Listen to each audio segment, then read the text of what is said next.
And welcome to Wise Guys. These guys know sports. Here on this Tuesday, October the 24th, in the house with your boy Trey Larkins on the Wise Guys Sports Show. Everybody go and follow Wise Guys on Twitter at WiseGuys_H. Also on Facebook, Wise Guys. And be sure to follow Wise Guys at These Guys Know Sports. Come on in and sit a while, folks. We got an action jam-packed show. So many different topics we're going to discuss tonight on the show. It's my NFL Week 7 recap. We're going to talk about Jordan Love and the Green Bay Packers struggles. Packers have lost three great games in a row. So I'm going to talk about my thoughts on Jordan Love at the moment. I ain't too happy about what I'm seeing right now from Jordan Love or Matt LaFleur for that matter. I'm going to talk about that a little bit later on in the show. Also, Patrick Mahomes and the Chiefs beat the Chargers again in Arrowhead over the weekend. So I'm going to talk about that matchup as well. And I'm also going to talk about the Philadelphia Eagles 31-17 win over the Miami Dolphins as well. So I'm going to get into that in a little bit. And tonight, the NBA regular season kicks off. We got the Los Angeles Lakers traveling to Denver to take on the defending NBA champion Denver Nuggets. So Lakers Nuggets opens the season tonight on TNT, and the nightcap is the Phoenix Suns and the Golden State Warriors. So the NBA season is officially back in a big way. So I'm definitely happy about that. We love having our NBA basketball, and it's officially underway tonight in Denver, and the NBA season is officially here. It's officially here, but most people don't really take the NBA season serious until Christmas, but NBA is back tonight, so I'm going to preview the NBA season as well. But we begin tonight's show in Minnesota as the Minnesota Vikings beat the San Francisco 49ers 22-17 for the 49ers. Brock Purdy, he went 21 of 30. He threw for 272 passing yards, 1 touchdown, 2 interceptions. For the Vikings, Kirk Cousins, he went 35 of 45, 378 passing yards, 2 touchdowns, 1 interception. Rookie wide receiver Jordan Addison had 7 receptions, 123 receiving yards, 2 touchdowns for the Vikings. Here's 49ers head coach Kyle Shanahan after the game. What's going to stick with you about this game? The loss, losing. I mean, Are there specific areas that you're just really concerned with? yeah, I was real disappointed that we couldn't get them off the field. I mean, they had 1 punt today. We had 1 punt. They had 1 turnover. We had 3 turnovers. So I think when both teams only punt once, it looks like it's going to be a shootout. But, we ended up turning over 2 more times than them, and it was a 5-point game. So almost as simple as that. That was 49ers head coach Kyle Shanahan after the 49ers' second consecutive loss. So my biggest takeaway from this game, after watching this game start to finish, my biggest takeaway is Brock Purdy is not this elite quarterback that people were talking about he was through the first 5 weeks of the season. I know Brock Purdy started off his career as a starting quarterback with a 10-0 record in the regular season. I know Brock Purdy overall record, even with these 2 consecutive losses, is 10-2, and so far for his career, he has 24 touchdowns, only 7 interceptions, and he's already won 2 playoff games. All those things are great, but Brock Purdy has not shown an ability to where he can make plays when the 49ers trail in football games. Let's look at Brock Purdy so far this season when the 49ers are tied or when they're leading games compared to when they're trailing. Brock Purdy, when the 49ers are leading or tied in games, his completion percentage is 70%. When they are trailing, it's 59%. When the 49ers are leading football games or tied, he has 10 touchdowns, 1 interception. When they're trailing, he has 1 touchdown, 2 interceptions. When the 49ers are leading or a game is tied, Brock Purdy's passer rating is 116.4. When they are trailing, it's 72.8.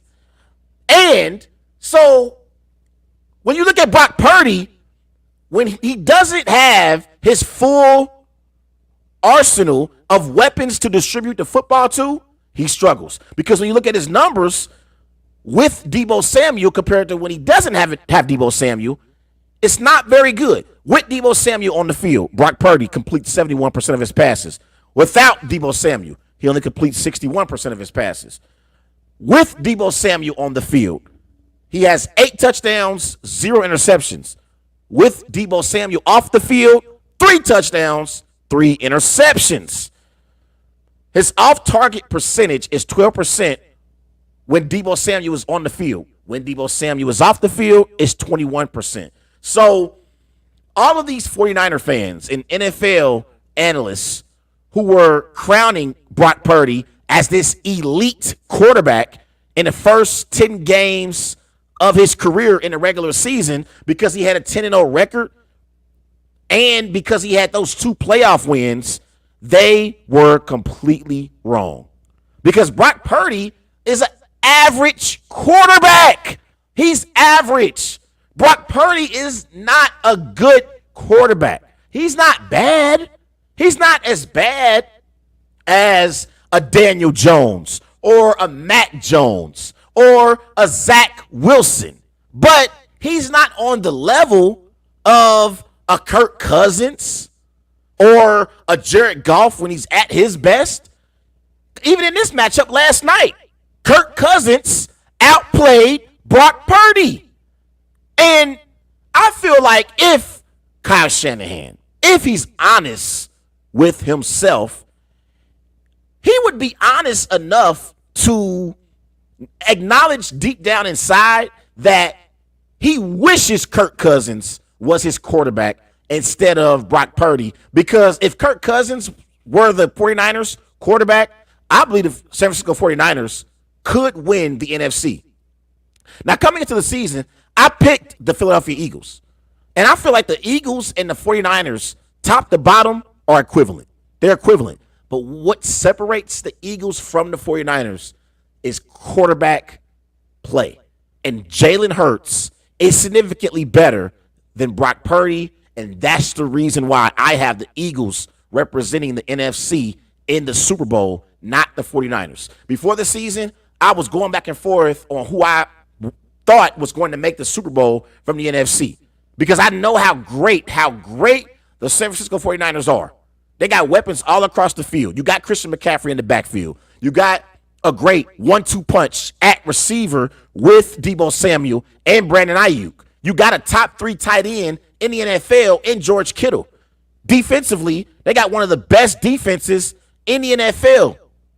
And you got Kyle Shanahan, who's one of the best coaches in the NFL. The 49ers have 0 weaknesses as a football team. Their biggest weakness is their quarterback. He's their biggest weakness by far. He's the weakest link on their football team. And I'm not saying the man is a bad quarterback. He's average. And he's a system quarterback. We have to stop trying to pretend like these system quarterbacks are as good as the elite quarterbacks are, who can play in any system, anywhere, and be elite. There's a difference. We have to stop basing a quarterback on how good he is on wins and losses. We have to stop doing that. We have to. Justin Herbert right now is losing in LA with the Chargers. The Chargers are 2-4 on the season. You are a fool. A fool if you believe that Brock Purdy is better or on the same level as a Justin Herbert. I had this argument last night with my cousin, and I was explaining to my cousin that football is the ultimate team sport. It's the ultimate team sport.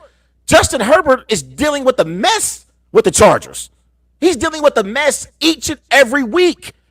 Bad coaching from Brandon Staley. I don't even understand how the hell Brandon Staley still has a job. I don't understand how he still has a job. Not only that, defensively, that Chargers defense is pathetic. Brock Purdy has had the luxury of not only playing for a team that has the NFL's best defense, but also a team that has Christian McCaffrey, Deebo Samuel, Brandon Ayuk, and George Kittle offensively. They are loaded. So we have to stop with this notion that quarterback wins and losses are how we determine how we rank quarterbacks. We have to stop it. Do you get credit? Do I feel like Brock Purdy deserves credit for that 10-0 record to start his career in the regular season? Absolutely. But to pretend like Brock Purdy is this good quarterback because they start the season off 10-0, or they're 10-0 in his first 10 starts, it's nonsense. It's nonsense. So I feel like this was an opportunity for Brock Purdy to prove that with all the odds stacked against you, can you deliver when your team needs you the most? That's how we determine whether or not you can be a good or elite quarterback. When the odds are stacked against you, when you don't have your left tackle in Trent Williams, when you don't have your number one receiver in Deebo Samuel, when your defense has given up over 400 yards on a Monday night primetime game, can you deliver when the moment presents itself? And Brock Purdy failed at being able to deliver when the moment presented itself, and he's an average quarterback. And if the 49ers don't reach the Super Bowl, it's not going to be because of Kyle Shanahan. It's not going to be because of that defense. And it's damn sure not going to be because of their weapons not delivering when they're called upon. It's going to be because of Brock Purdy. Now, when I look at the Minnesota Vikings, Minnesota, they improved their record to 3-4. Kirk Cousins was sensational last night. Besides that one interception that he had, he was great last night. You look at Kirk Cousins so far this year, 16 touchdowns, 5 interceptions, 2,057 passing yards. He's completing 69% of his passes. And last night, this Vikings offense had 452 total yards of offense, even without Justin Jefferson. Shout out to this kid, Jordan Addison, this rookie from USC. He had 100 receiving yards and 2 receiving touchdowns. He's the third player in Monday Night Football history to have that type of performance. In 1998, Randy Moss for the Vikings had 100 receiving yards, 2 receiving touchdowns. In 2018, Traquan Smith for the Saints had 100 receiving yards and 2 receiving touchdowns. Jordan Addison has been balling. We got to give this young kid credit. He was balling last night. And look at Jordan Addison so far this season. In the first 5 games, he had only 3 receiving touchdowns. The last 2 games, he has 3 receiving touchdowns. His receiving yards per game in the first 5 weeks was 50 yards receiving per game. In the last 2 games, it's 76 yards per game. So Jordan Addison has been balling, and when the Vikings get back Justin Jefferson, this offense could be very, very good. They have to also get better at running the football. They still don't run the football well. Last night, they only had 74 rushing yards. But even though the Vikings won last night, and I do believe once they get back Justin Jefferson, they could be dangerous. And also, you look at the Vikings schedule over the next few weeks. Week 8, they are in Green Bay against Jordan Love. That's a winnable game.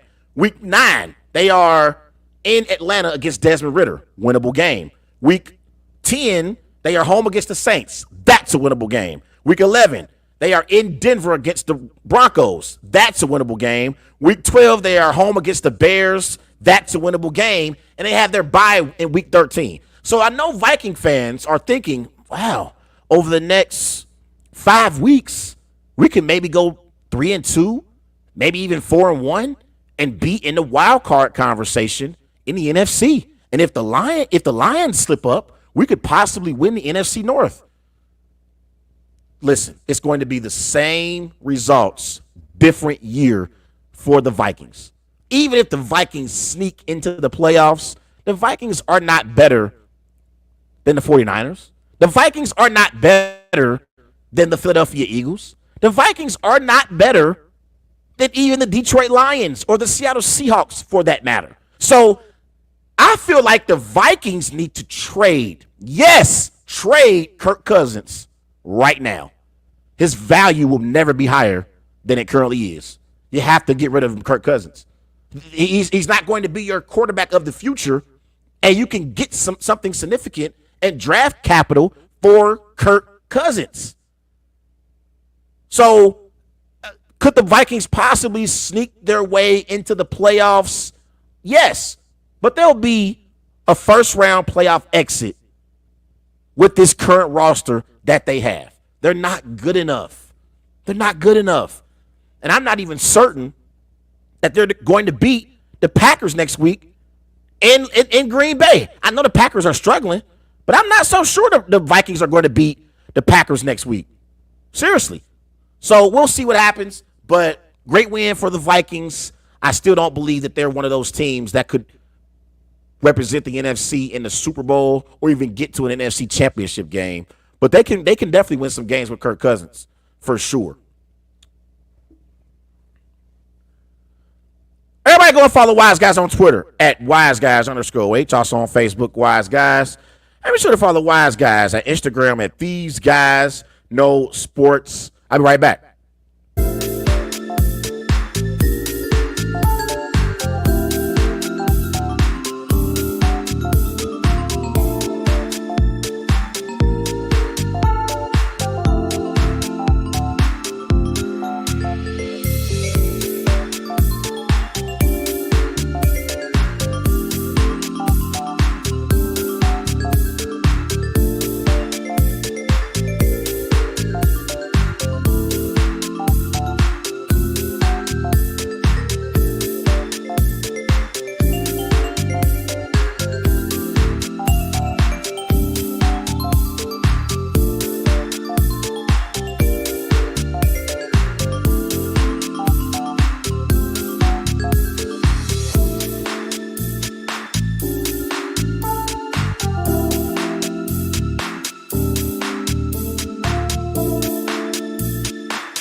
And welcome back to Wise Guys. These guys know sports.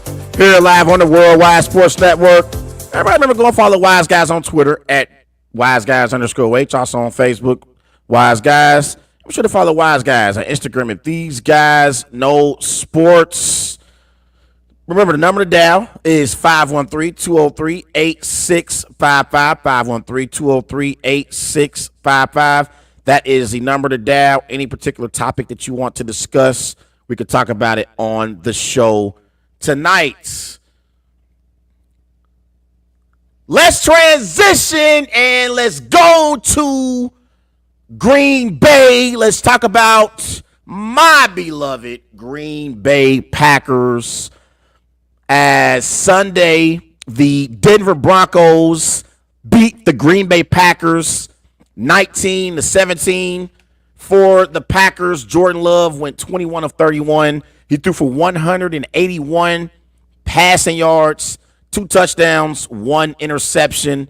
For the Broncos, Russell Wilson went 20 of 29, 194 passing yards, 1 touchdown. Here's Packers head coach Matt LaFleur after the game. All right, obviously extremely disappointed.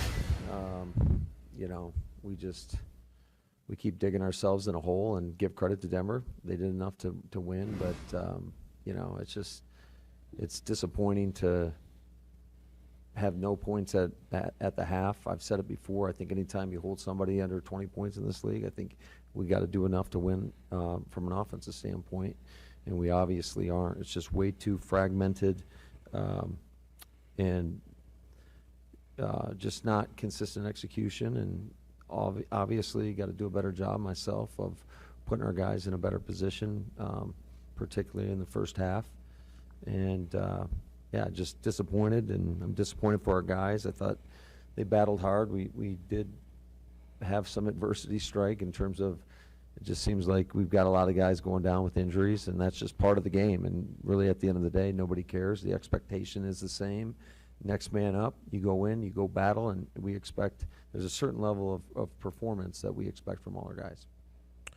That was Packers head coach Matt LaFleur in the immediate aftermath of the Packers' third consecutive loss. So, before I start this segment, I have to be real, and I have to take off my cheese head so I can be objective. So, give me a second.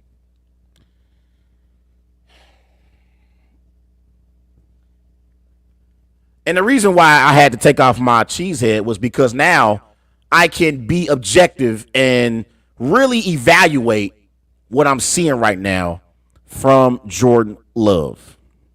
So, I know in the first 3 weeks of the season, Jordan Love had, I believe it was like 6 touchdowns, just 1 interception.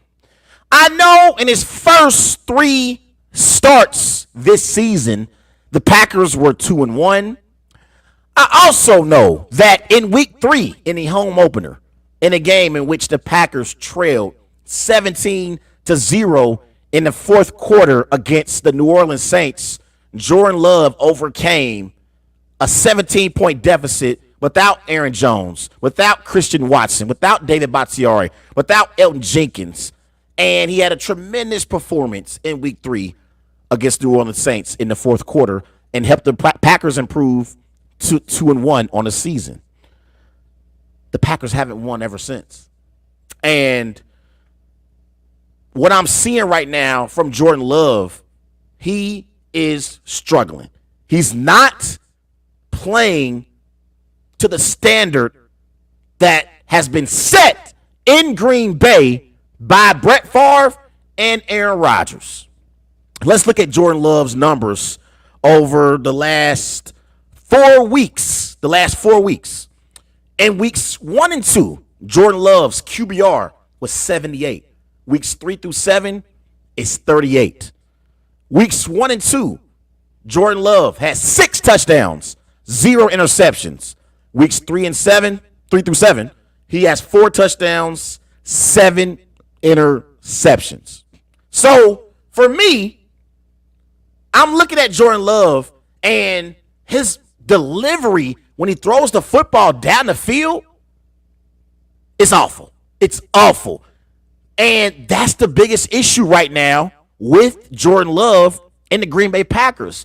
Not only is Jordan Love not protecting the football, but the Packers don't have an elite passing offense when it comes to throwing the football down the field because Jordan Love is struggling when he throws the ball down the field. He's struggling. I just gave you the numbers on his turnovers in weeks 1 and 2 compared to what they have been in weeks 3 through 7. Let's look at his numbers on throws 10 yards or more downfield this season. Jordan Love, this is on throws 10 yards or more down the field this season. 2 touchdowns, 5 interceptions, completing 38% of his passes. His passer rating is 50.2. Folks, Brett Favre and Aaron Rodgers spoiled me. They spoiled us Packer fans with their delivery and their arm strength and their ability to throw the football down the field and have the Packers offense flow at an elite level because of their arm strength. And I'm having a hard time remaining patient with Jordan Love because of his inability to throw the football accurately down the field. And you add on top of that his inability to protect the football in key, meaningful moments. We've seen it happen 2 games in a row where the Packers defense, they've held their opponent to under 20 points. I say all the time, if a defense holds a team under 20 points, I feel like you can say your defense did their job. It's an offensive league, and the rules in the NFL are for the offense advantage. It's for the offensive advantage every single game. So if you're a defense and you hold your opponent to under 20 points, you feel like we should win this game. The Packers defense held the Raiders to 17 points. They also held the Denver Broncos to 19 points and lost both of those games. And in both of those games, Jordan Love had 2 opportunities on the final drives of those games to get the Packers into the end zone and win the football game. And he failed both times with 2 game-sealing interceptions. 2 game-sealing interceptions. In the game against the Raiders, on that play when he threw the interception, he had Christian Watson right when the ball was snapped. He had him right when the ball was snapped. Christian Watson was open. He put his hand up, which I don't think receivers should put their hand up when they're running their routes, even if they're open, because that means that the DB also knows that they're open, and the DB is going to try to get back into the play and deflect the football. But Christian Watson was open when that play first got started, when it first started.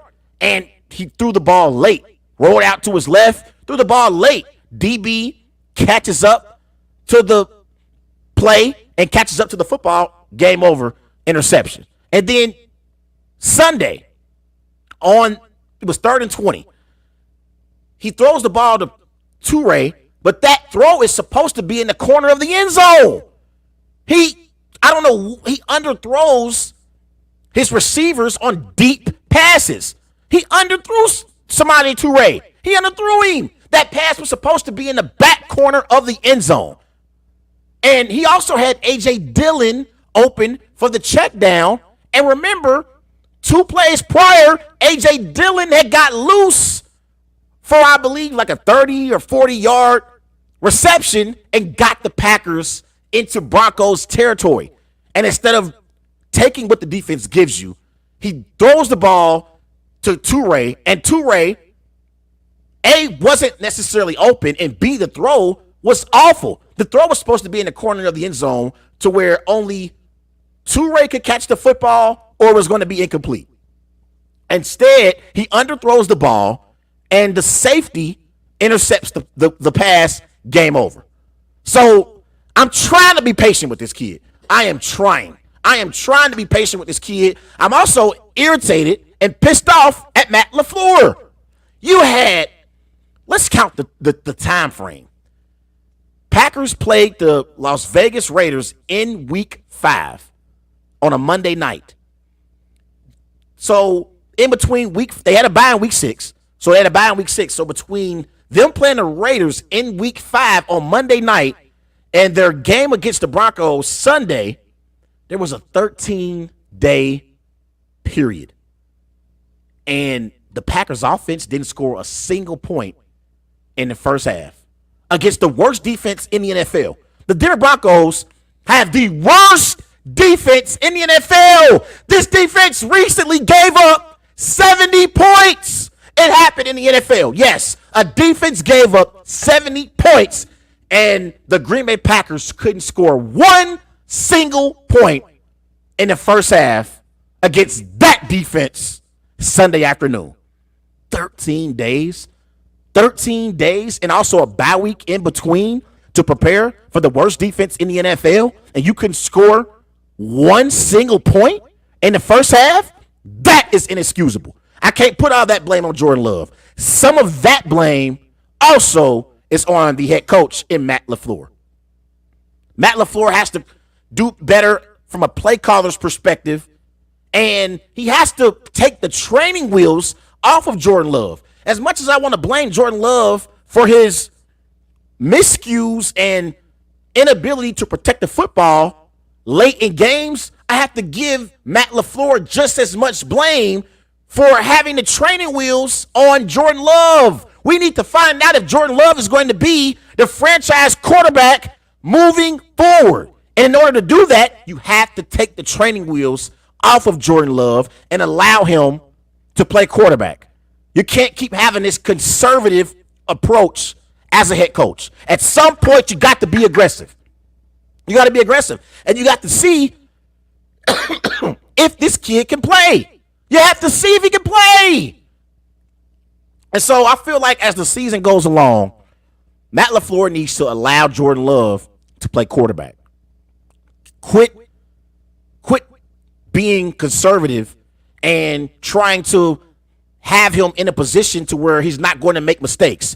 You need to allow him to make mistakes. That way, if he makes mistakes, guess what, Matt? At the end of the season, we won't blame you for the Packers' struggles.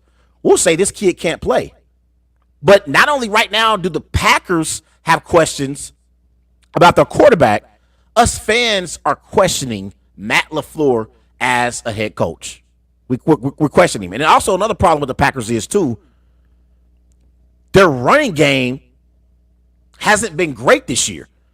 Now, I know they had 137 rushing yards against the Denver Broncos, but for the season, they're only averaging 91 rushing yards per game. That's ranked 24th in the NFL. That has to be better. You got to have a running game to help out Jordan Love as well. Now, Aaron Jones did come back in this game. Hopefully, he's going to be healthy moving forward. Christian Watson got banged up on the second down play of that last drive. He got banged up and got injured. What else is new? He's always injured. But I look at the Packers offense and their team overall. You got Aaron Jones and A.J. Dillon in the backfield. I love their young receiving core in Christian Watson, in Romeo Doubs, and Jalen Reed. At tight end, you got Luke Musgrave. You got Tucker Kraft. Packers offensive line has to also play better. The Broncos didn't get one sack Sunday, but they got some pressure on Jordan Love. That offensive line has to be better. They are missing David Bakhtiari significantly right now. Significantly. Elton Jenkins, Rasheed Walker, Josh Myers, John Rutten, Zach Tom, they have to play better. But again, I got questions right now about Jordan Love and Matt LaFleur overall. And the Packers are 2-4. And as we get closer to the end of the season, if they continue to lose games, the Packers could be in the Caleb Williams and Drake May sweepstakes. Because you got to draft a quarterback. This is a quarterback-driven league. And if your quarterback cannot play, he cannot play in Green Bay. We are used to a standard at the quarterback position. Brett Favre and Aaron Rodgers have spoiled us. We're not used to losing. We ain't used to this. And it's been a struggle over the last 3 weeks. They got a winnable game against the Vikings at home in week 8. Week 9, they're home against the Rams. And then week 10, they go to Pittsburgh. I need to see some improvement over the next 2 weeks. I need to see some improvement. Or this thing could get bad quick, fast, and in a hurry. Seriously. I don't expect the Packers to be Super Bowl contenders this year, but I expect them to compete and play better. Yes. Those are my thoughts on Jordan Love and the Green Bay Packers at the moment. Everybody go and follow Wise Guys on Twitter at WiseGuys_H. Also on Facebook, Wise Guys. Be sure to follow Wise Guys. Instagram at These Guys Know Sports. I'll be right back.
Welcome back to Wise Guys. These guys know sports. Here live on the Worldwide Sports Network. Everybody remember going follow Wise Guys on Twitter at WiseGuys_H. Also on Facebook, Wise Guys. And be sure to follow Wise Guys on Instagram at These Guys Know Sports. Come on in and sit a while, folks. We have an action jam-packed show on this beautiful Tuesday. The NBA season is officially back. I'm going to preview the NBA season here in a bit. So I'm going to give my predictions for which teams I expect to win the Eastern Conference and the Western Conference as well. Tonight, we got a great treat as NBA fans. We have the Lakers in Denver taking on the defending champs this ring night for the Denver Nuggets. And then tonight, the nightcap, we got Kevin Durant and Devin Booker in Golden State taking on Steph Curry and Chris Paul and the Golden State Warriors. So I'm excited for those two matchups tonight. Can't wait to go check those games out. Full slate of NBA games in action tomorrow on a great Wednesday. So many games tomorrow in NBA. So I'm going to talk about that here in a bit as well. And so the number of the dial is 513-203-8655. 513-203-8655 is the number to dial. Let's transition and let's go to Philadelphia, the city of brotherly love, as the Philadelphia Eagles beat the Miami Dolphins 31-17 Sunday night in Philadelphia. For the Dolphins, Tua, he went 23 of 32. He threw for 216 passing yards, 1 touchdown, 1 interception. For the Eagles, Jalen Hurts went 23 of 31. He threw for 279 passing yards, 2 touchdowns, 1 interception. A.J. Brown had a great performance, 10 receptions, 137 receiving yards, 1 touchdown. So, as I watch this big game Sunday night in front of my 65-inch TV here I got at my house here in this wonderful estate of Cincinnati, Ohio, as I watch this game, a game in which I was highly anticipating between two of the best teams in the NFL, in the Miami Dolphins and the Philadelphia Eagles.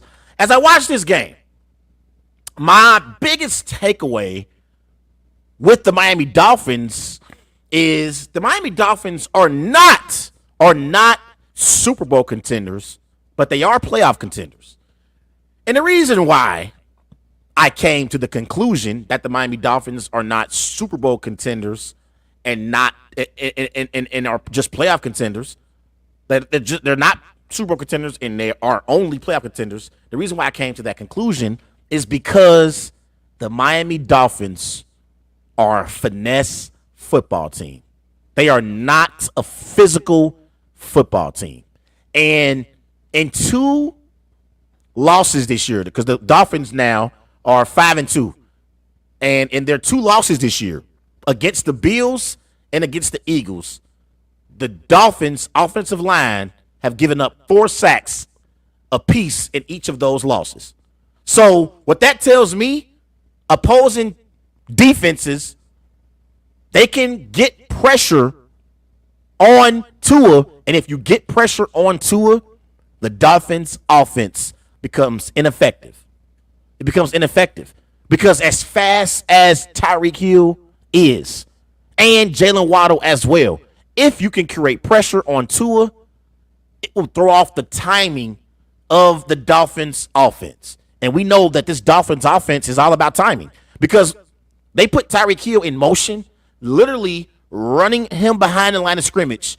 And as soon as the ball is hiked, Tyreek Hill is taking off down the field. This is why, this is why I give Mike McDaniel so much credit, because he knows his personnel. He knows Tyreek Hill is one of the fastest humans in the world. And so he puts Tyreek Hill in motion, runs him through the backfield and behind the line of scrimmage. And once the ball is hiked, Tyreek Hill is going up the sideline for a fade. But I've noticed that if you can slow down Tyreek Hill and his ability to win on the fade route, it makes this Miami Dolphins offense average. If you slow down Tyreek Hill and you don't allow Tyreek Hill to get behind your defense, you have a better chance at being able to slow down this Miami Dolphins offense and make them look average. And it happened Sunday night in Philly. Besides the one touchdown that Tyreek Hill caught in the second quarter, it was a 27-yard touchdown catch when the Dolphins were in Eagles territory. He caught a 27-yard touchdown pass from Tua. Besides that, I thought the Eagles defense did a pretty good job against Tyreek Hill Sunday night. He only had 11 receptions for 88 receiving yards. I feel like anytime you can hold Tyreek Hill under 100 receiving yards, as a defense, you did your job. We know Tyreek Hill has big play ability, and he's a threat. Anytime he catches the football, he's a threat to take it the distance and hit his head on the goalpost. If you can hold Tyreek Hill to under 100 yards receiving, you did your job as a defense. Shout out to the Philadelphia Eagles defense. I thought they did a great job containing Tyreek Hill and Jalen Waddle.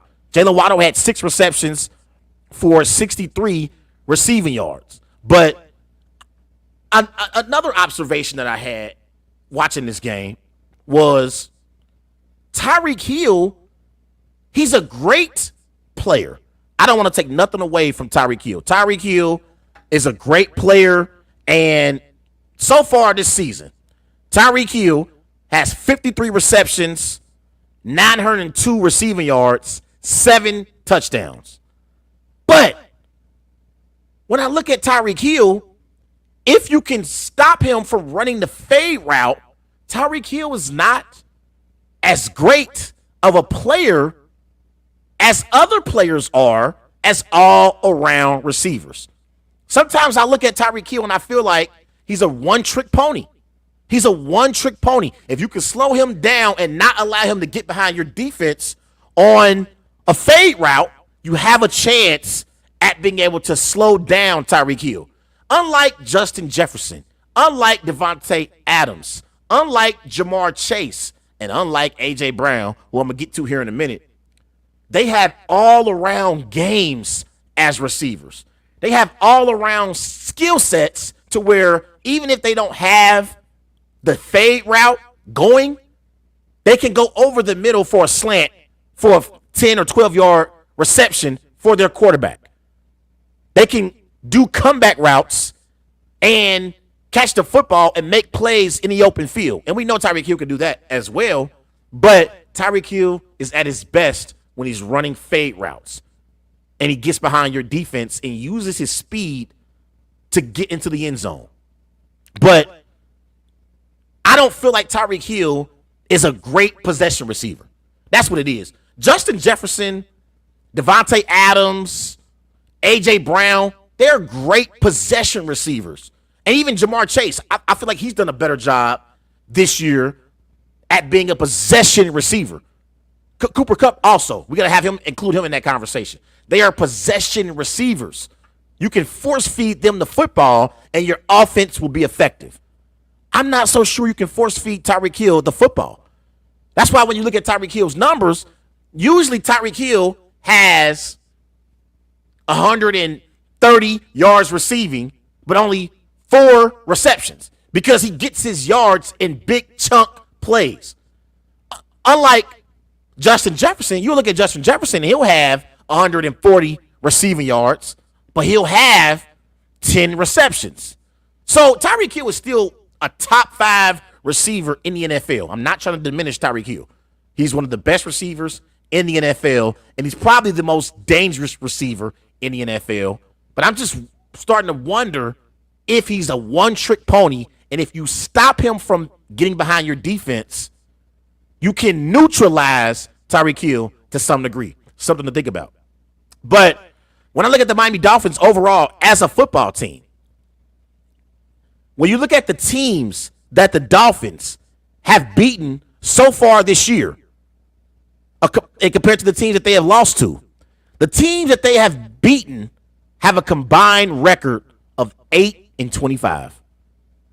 Those are the teams that the Miami Dolphins have beaten so far this year. Let's look at those teams. The Panthers, Giants, Broncos, Patriots, Chargers.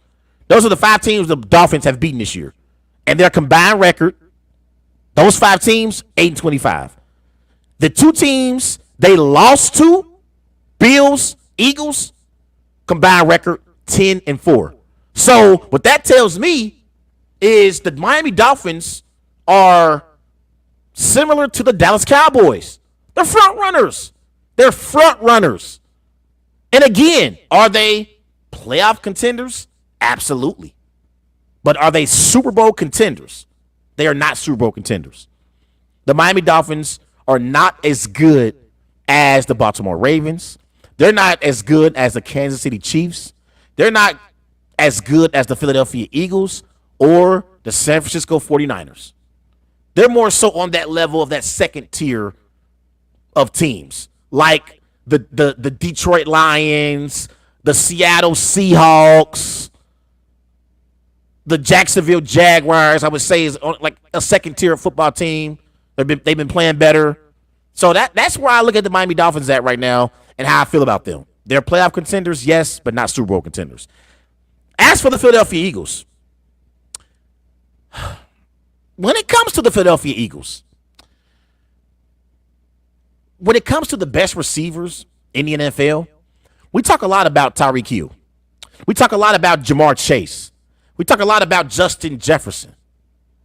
We have to start including A.J. Brown in that conversation. A.J. Brown, in 5 straight games, has had 125 receiving yards or more. We got to start including A.J. Brown in that best receiver in the NFL conversation.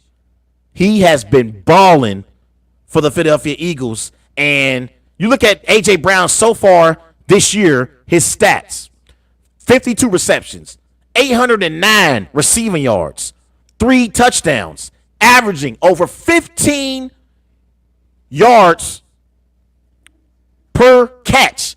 A.J. Brown is elite. And the Tennessee Titans made a mistake trading A.J. Brown.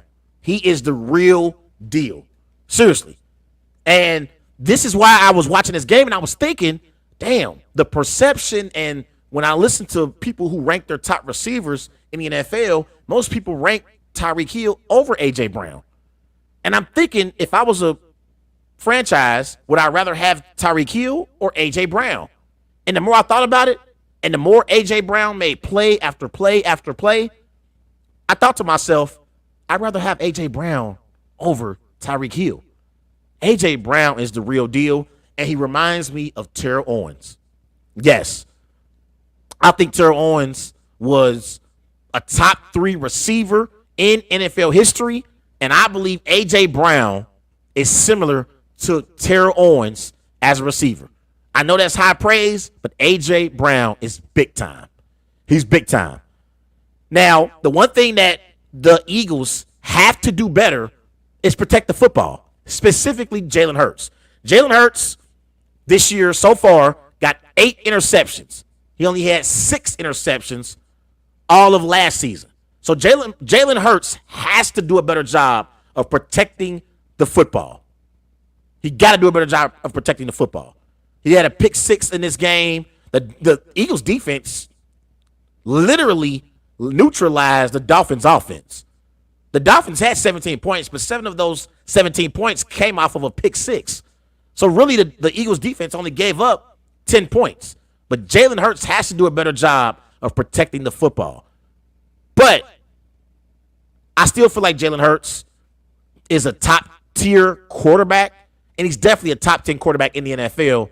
And if Jalen Hurts is your only weakness on your football team, I think the Philadelphia Eagles should feel good about themselves as we head into the second half of the season, because Jalen Hurts will get it together. And the Philadelphia Eagles right now look like they are not only the best team in the NFC East, but the best team in the NFC again. I know they had the rough loss against the Jets, but this Eagles football team, they are the real deal. And I feel like their running back, DeAndre Swift, he's an upgrade over Miles Sanders. He is an upgrade. This year, Swift has 101 carries, 514 rushing yards, only 2 touchdowns, but he's averaging over 5 yards per carry. He's been big time. And I thought in this game against the Dolphins, that running game is what really helped the Eagles. They only had 99 rushing yards, so it doesn't sound like that much. But anytime you can keep the defense honest and not be one-dimensional, you're going to be an effective football team. They had 12 rushing first downs in this game against the Dolphins. 12. And 2 rushing touchdowns. So I like what I'm seeing right now from the Eagles. And I feel like the Eagles are definitely the favorites right now in the NFC. And they will be representing the NFC in the Super Bowl. Now, things could change. And the 49ers are just as good as the Eagles are. But the difference in the 49ers and the Eagles is quarterback. That's the difference. Because Jalen Hurts is better than Brock Purdy is. And so, shout out to the Philadelphia Eagles. Shout out to Nick Sirianni, their head coach. And by the way, this tush push from the Eagles, this brotherly shove, I don't have no problem with it. Anytime the Philadelphia Eagles are less than 2 yards away from the sticks, they always run this tush push. And the NFL is trying to ban this play. But I don't have a problem with the Eagles running this play whatsoever at all. It's big boy football. Put your trench strap on. You know what's coming. Try and stop it. But I have no problem with that play. I have no issue with it whatsoever. And you saw on one of the Eagles' last possessions, even in Dolphins territory, Nick Sirianni had the confidence in his offense to run the brotherly shove. And they were only up at that point, I believe, by 7 points. It was 24-17. If the Dolphins stop the Eagles on that play, Dolphins get the ball in their territory and have a great chance to tie the game up. But Nick Sirianni trusted his offense. And they got the first down and continued the drive. So shout out to Nick Sirianni. Shout out to the Philadelphia Eagles. And they right now are the team to beat in the NFC. Everybody go and follow Wise Guys on Twitter at WiseGuys_H. Also on Facebook, Wise Guys. I'll be right back.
Welcome back to Wise Guys. These guys know sports.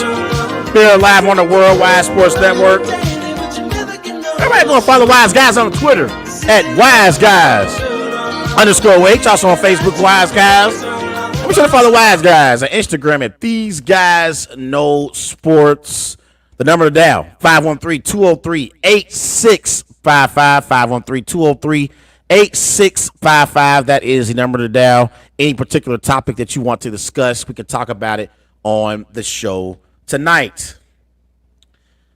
Let's go to Baltimore and let's talk about the dominating performance from the Baltimore Ravens. The Baltimore Ravens beat the Detroit Lions 38-6 Sunday afternoon in Baltimore.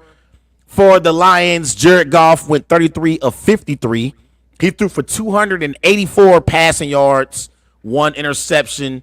For the Ravens, Lamar Jackson had his best performance of the season, 21 of 27, 393 total yards, 4 touchdowns. And when I look at this game between the Lions and the Ravens, my biggest takeaway was this was an MVP performance from Lamar Jackson. Lamar Jackson in this matchup going 21 of 27, completing 78% of his passes, almost 400 total yards of offense, and throwing 3 touchdown passes. This was his best performance of the season. And coming into the season, I chose Lamar Jackson as my NFL MVP this season. And this type of performance makes me feel amazing about that prediction.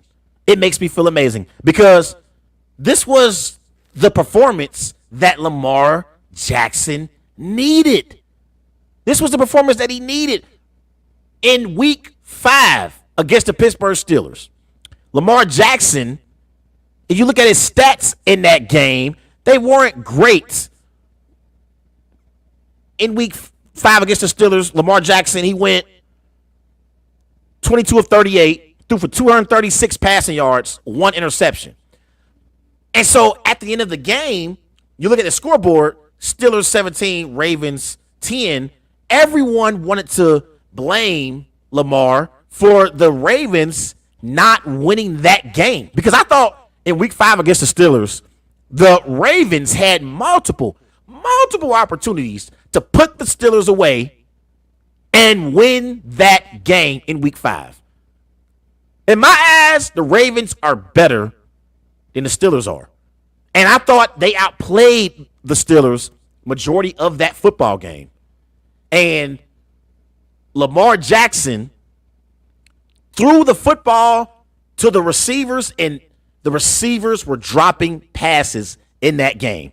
They continued to drop passes. I counted at least 8 drops in that week 5 loss to the Pittsburgh Steelers. And so everyone wanted to blame Lamar Jackson, and he did have the red zone interception in the 4th quarter of that game. But Lamar Jackson was accurately throwing the football down the field in that game.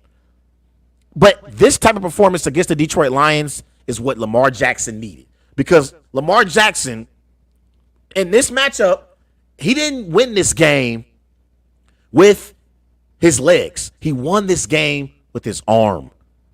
He won his game with his arm. And so when you look at Lamar Jackson, his ability to be a pocket passer is what is making him elite. That's what's making Lamar Jackson elite. The only question that we had about Lamar Jackson was about whether or not he could be an elite pocket passer. And I believe now, being in this new offense with the Baltimore Ravens, I believe that he is now a legit pocket passer.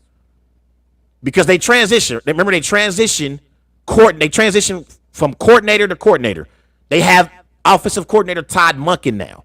And Todd Monken wanted to change the offense. They previously had Greg Roman. And now they have Todd Monken. And Todd Monken wants Lamar Jackson to be a pocket passer and distribute the football to Zay Flowers, to Odell Beckham, to Mark Andrews, and he did just that in this game against the Detroit Lions. Zay Flowers had 4 receptions for 75 receiving yards. Mark Andrews, 4 receptions, 63 receiving yards, 2 touchdowns. OBJ, 5 receptions, 49 receiving yards. Bateman, 2 receptions, 36 receiving yards. So in this matchup against the Lions, Lamar Jackson was a pocket passer. And he showed his ability to throw the football down the field effectively. And I loved it. You look at the Ravens so far this year in their red zone passing. Weeks 1 through 6, they completed, Lamar Jackson basically completed 70% of his passes in the red zone. Week 7 against the Lions, he completed 83% of his passes in the red zone. Weeks 1 through 6 in the red zone, Lamar Jackson, 5 touchdowns, 2 interceptions. Sunday against the Lions, 3 touchdowns, 0 interceptions, all which were season highs. So Lamar Jackson is elite, and he's currently 16-1 against NFC opponents. 16-1. You can't prepare for Lamar Jackson. So teams like the Chiefs, the Bengals, the Steelers, Browns, they see Lamar Jackson in the AFC. The Bengals, Steelers, and Browns specifically see Lamar Jackson 2 times a year. So they know how to try to prepare for Lamar Jackson.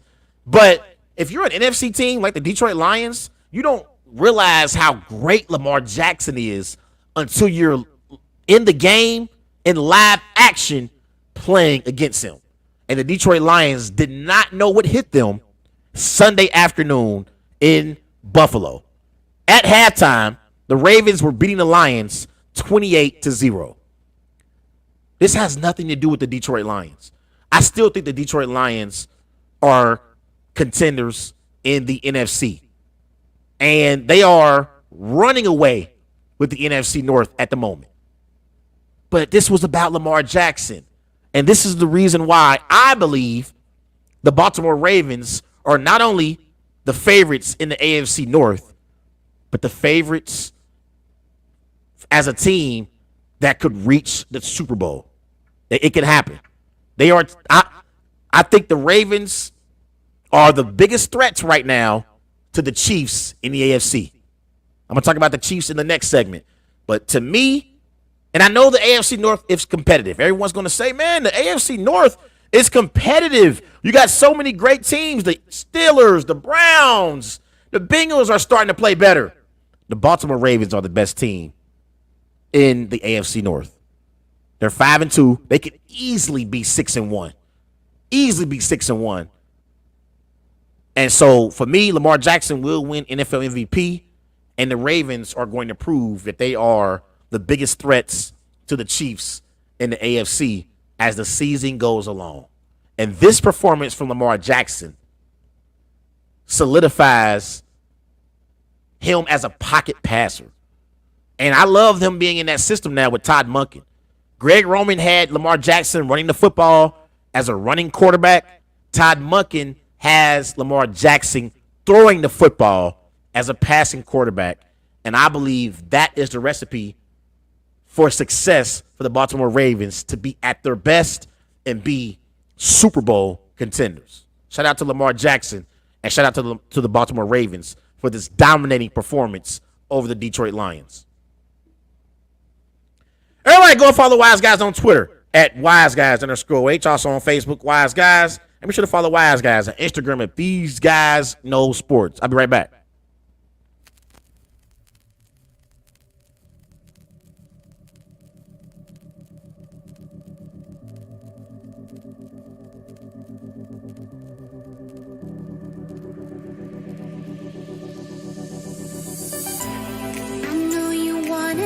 To be, but I see this so differently.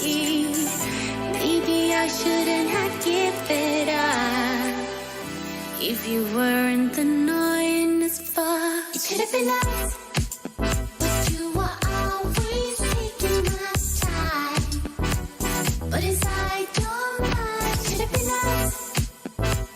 were always killing my vibe, but inside your mind, should have been differently, differently, differently, differently, differently, differently,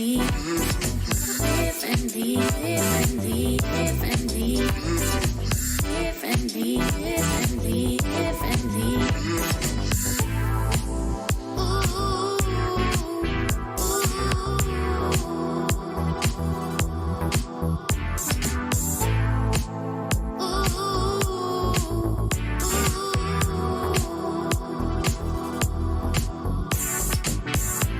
So pretty and smooth, nice mind, the one inside.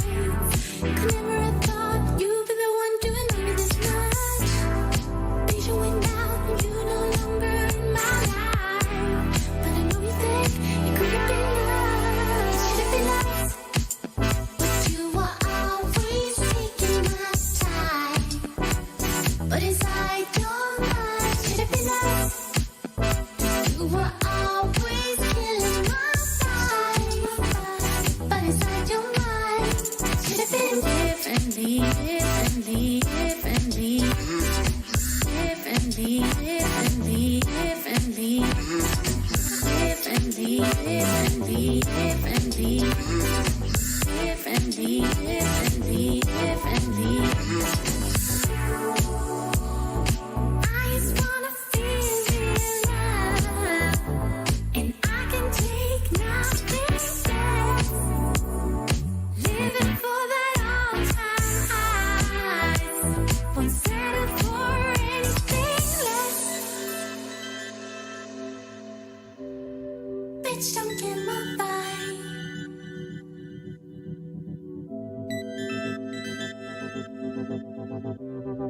Bitch, don't get my vibe. But if you played it right, you could still be by my side. But you could press for every day you were standing in my way.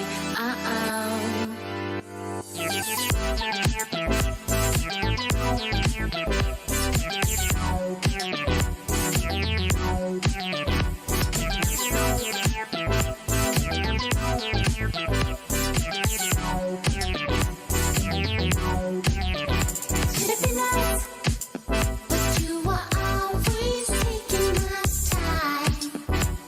But inside your mind, should have been us. You were always killing my vibe, but inside your mind, should have been.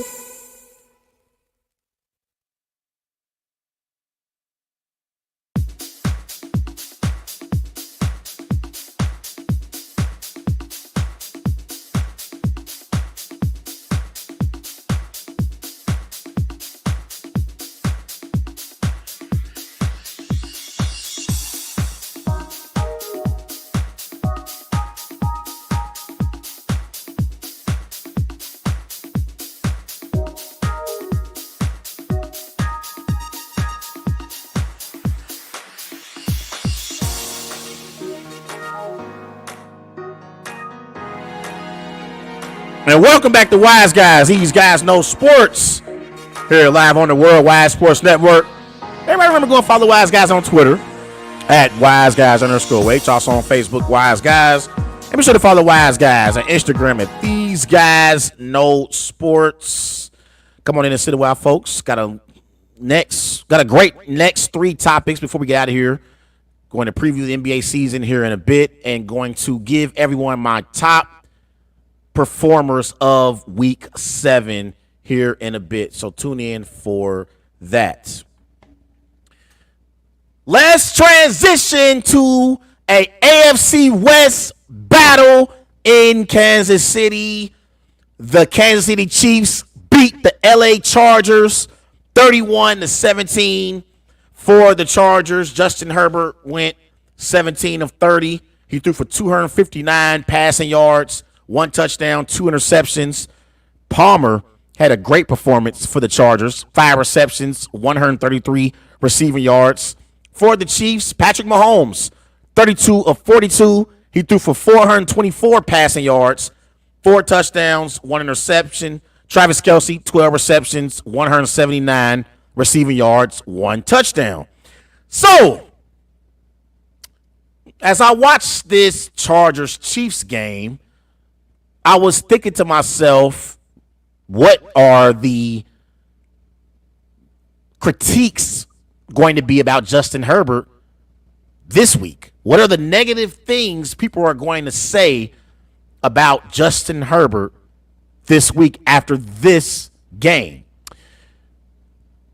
And Justin Herbert did throw 2 interceptions in this game. Not good. Not good. Can't turn the football over, especially against a team on the level of the Kansas City Chiefs. But I was asking myself, like, what are they going to say about Justin Herbert this week? Because there's always some people out there who are doubters of Justin Herbert. And right on cue, my cousin sends me this stat on Justin Herbert. Justin Herbert has 28 losses.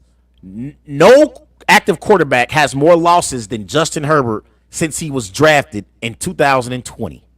He sends me that picture of Justin Herbert and saying that no quarterback since Justin Herbert was drafted has more losses than Herbert, right? So I'm like, here we go again with this nonsense. So let's talk about the things on the Chargers that have nothing to do with Justin Herbert and what the Chargers are failing at on this football team. Can they run the football well? Well, look at their numbers. They're ranked 16th in the NFL, averaging only 116 rushing yards per game. Not very good. Oh, do they have great special teams? They had a huge mistake in the matchup against the Chiefs Sunday afternoon. Oh, defensively, the Chargers, do they play great defense considering the signature of their head coach and what he's known for is defense? Do they play great defense? Well, let's look at their defensive statistics. So far this year, the Chargers, they give up 432 total yards per game. That's ranked 31st in the NFL. The Chargers give up 310 passing yards per game. That's ranked dead last in the NFL. The Chargers give up 26 points per game. That's ranked 25th in the NFL. But let's talk about the things that Justin Herbert does well and what he contributes to this Chargers football team. The Chargers are great in the red zone offensively. When they get into the red zone, they capitalize and score touchdowns, not settle for field goals. That would be because of Justin Herbert. They have the 3rd fewest giveaways. That's also is tied to Justin Herbert. They don't give the football away. They protect the football. The Chargers are ranked 8th in passing offense, which is also tied to Justin Herbert. They average 252 passing yards per game. That also is tied to Justin Herbert.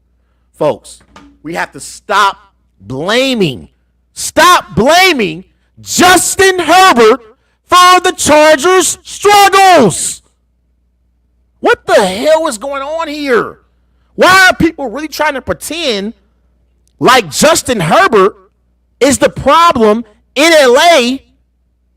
And clearly, the Chargers, they have a coaching issue. Brandon Staley, since he's been the head coach of the LA Chargers, he's 21-19. So he's won 53% of his games, 0-1 in the postseason. But again, defensively, the Chargers are one of the worst defenses in the NFL. And the personnel is there. You look at this Chargers defense, the Chargers have up front, you got Joey Bosa. Okay? In your secondary, you got Derwin James. You got Asante Samuel. You got Khalil Mack as well as a pass rusher. And the Chargers are one of the worst defenses in the NFL. That's not Justin Herbert's fault. That's Brandon Staley's fault. And the LA Chargers, once they realize that they have a head coaching issue, the LA Chargers can go out here and get the right coach for Justin Herbert, and the Chargers can be legit contenders in the AFC West. Until then, please stop judging Justin Herbert and pretending like he's the reason why the Chargers are not winning football games. It's insane. And this is the reason why I don't like I do understand that you have to measure quarterbacks on wins and losses, but sometimes that can be misconstrued because Justin Herbert, from a talent perspective, he has all the tools necessary to be an elite quarterback. The man is one of the best quarterbacks in the NFL, but he gets blamed because the Chargers lose football games that they are supposed to win and compete. And that's a head coaching issue. Now, when I look at the Chiefs, obviously, the Chiefs are led by Patrick Mahomes. He had a great performance in this game. This is the most games with 400 passing yards and 4 touchdowns in NFL history. Dan Marino had 7 games with 400 passing yards, 4 touchdowns. Peyton Manning had 8 games with 400 passing yards and 4 touchdowns. Patrick Mahomes has 5. So he has the third most games in NFL history with 400 passing yards and 4 touchdowns.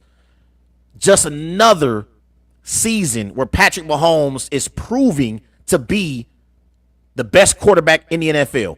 15 touchdowns, 6 interceptions, 2017 passing yards. He's completing 70% of his passes. You look at Mahomes' ranks this year amongst quarterbacks. Passing yards per game, he's ranked 2nd in the NFL. Passing touchdowns per game, he's tied for 1st in the NFL. His passer rating is 4th amongst quarterbacks in the NFL. And his team's points per game is tied for 6th in the NFL. Just another MVP caliber season for Patrick Mahomes. But the person I want to talk about the most is Travis Kelce. Travis Kelce has a new girlfriend in Taylor Swift. And I've always been told since I was a kid about how they say that when a woman enters a man's life, usually that man prospers. A man who finds a wife finds a great thing. It's in the Bible, right? And it couldn't be more true when you look at Travis Kelce. The Chiefs have played in 7 games this year. They've played in 7 games this year, and in 6 of those games, Taylor Swift. In 4 of those 7 games, Taylor Swift has attended Chiefs games. In those 4 games that Taylor Swift has been in attendance, Travis Kelce, 108 receiving yards per game. When she's not in attendance, 47 receiving yards per game. Yards per reception when Taylor Swift is in attendance is 12.7. Games when she's not in attendance, 6.6. So Travis Kelce is playing better when Taylor Swift attends games. So I guess it's true that a man who finds a good woman finds a good thing, because Travis Kelce has been performing at a high level since Taylor Swift has been attending his games. And the Chiefs right now, they are the best team in the AFC. Despite that week 1 loss to the Lions, they are still the favorites in the AFC, and they haven't lost since week 1. Shout out to the Chiefs, and shout out to Patrick Mahomes and Travis Kelce and Andy Reid. Chiefs 6-1 as we head into week 8. Everybody go and follow Wise Guys on Twitter at WiseGuys_H. Also on Facebook, Wise Guys. I'll be right back.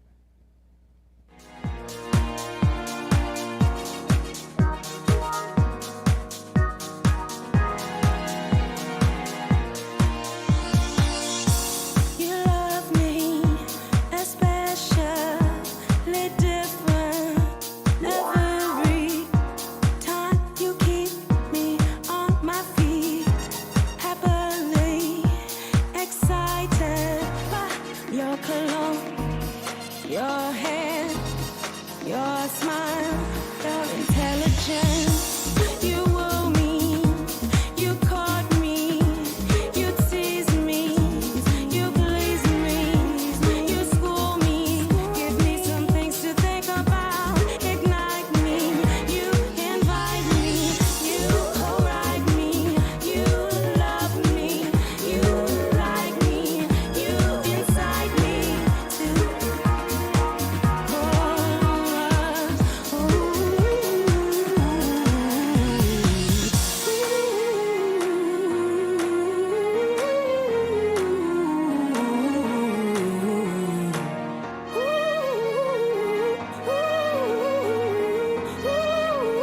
Welcome back to Wise Guys. These guys know sports. Here live on the Worldwide Sports Network. Everybody remember going follow Wise Guys on Twitter at WiseGuys_H. Also on Facebook, Wise Guys. And be sure to follow Wise Guys on Instagram at These Guys Know Sports.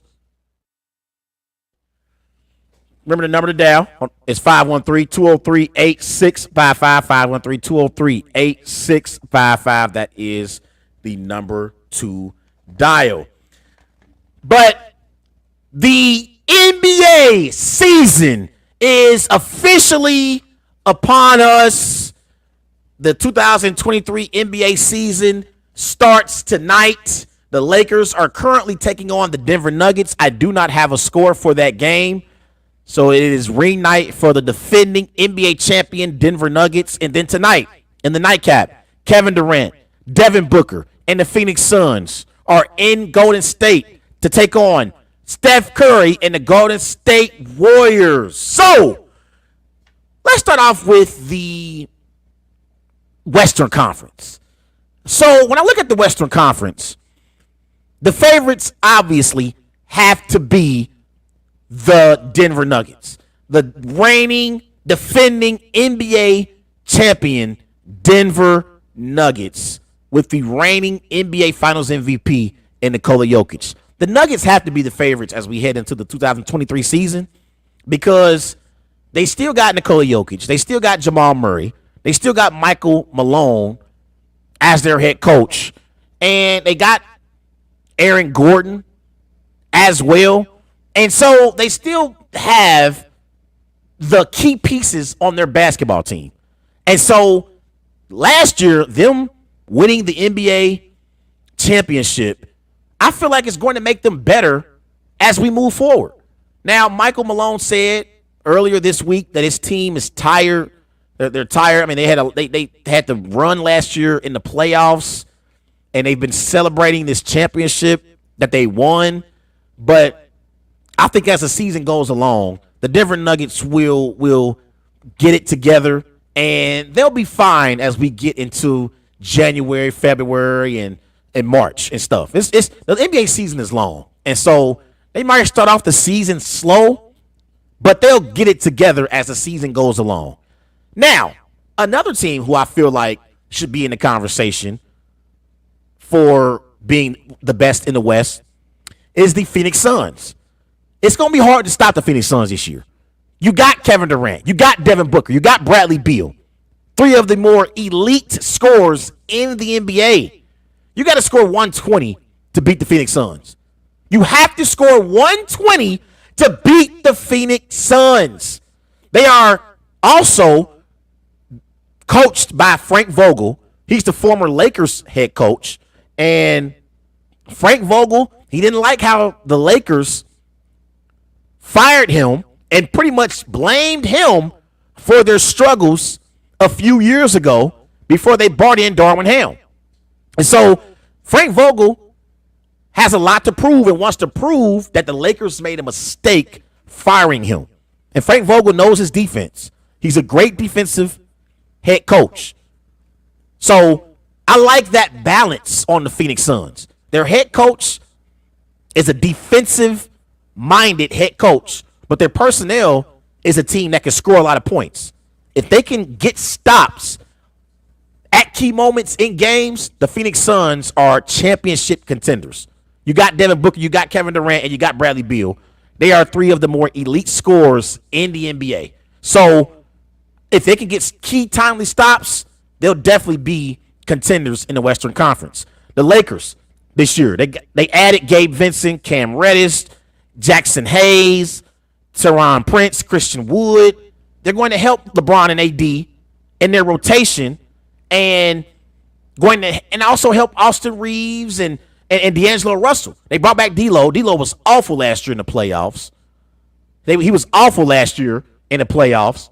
And so the Lakers, they got deeper, but I don't think the Lakers are better than the Phoenix Suns or the Denver Nuggets. I don't think they're better. The Golden State Warriors, they brought in Chris Paul. I don't know how that dynamic between Chris Paul and Steph Curry is going to work.